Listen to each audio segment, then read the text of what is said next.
পটুয়াখালীর কলাপাড়ায় 10কানি সরকারি প্রাথমিক বিদ্যালয়ের চতুর্থ শ্রেণীর এক শিক্ষার্থীকে ধর্ষণ চেষ্টার দায়ে ৩৫ বছর বয়সী রিপন নামের এক ভ্যান চালককে ৫০ জুতার বাড়ি ও ৫,০০০ টাকা জরিমানা করা হয়েছে। ওই বিদ্যালয়ের প্রধান শিক্ষক হেমায়েত উদ্দিন নান্নু তালুকদার সালিশ বৈঠক বসিয়ে এ রায় দেন। পরে স্থানীয় এক প্রভাবশালী জনসম্মুখে ওই ভ্যান চালককে ৫০টি জুতার বাড়ি কার্যকর করেন। মঙ্গলবার ১০ মার্চ রাতে উপজেলার লালুয়া ইউনিয়নের 10কানি গ্রামে এ ঘটনা ঘটে। সরকারি প্রাথমিক বিদ্যালয়ের প্রধান শিক্ষক হয়ে সালিশ বৈঠক করায় জনমনে ক্ষোভের সৃষ্টি হয়েছে। তবে তিনি প্রভাবশালী হওয়ায় ওই এলাকায় কেউ মুখ খুলতে রাজি হয়নি। স্থানীয় সূত্রে জানা যায়, মঙ্গলবার ওই এলাকার একটি বাড়িতে ইফতারের আয়োজন ছিল।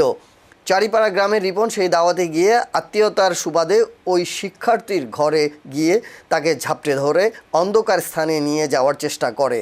পরে শিক্ষার্থীর ডাকচিৎকারে স্থানীয়রা এগিয়ে এসে তাকে আটক করে। এ ঘটনায় 10কানি প্রাথমিক বিদ্যালয়ের প্রধান শিক্ষক নান্নু তালুকদারের সঙ্গে যোগাযোগ করা হলে তিনি কোনো মন্তব্য করতে রাজি হননি।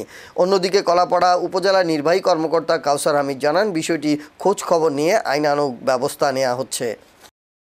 আমি বিষয়টা শুনছি, আমি একটা মিটিং এ আছি, আমি শুনে আমি ব্যবস্থা নিচ্ছি না, কারণ যেহেতু এটা আইন অনুসারে কি হয় আমি পুরো ঘটনাটা জানি না, ঘটনাটা জেনে আমরা আইনানুগ ব্যবস্থা নিচ্ছি না।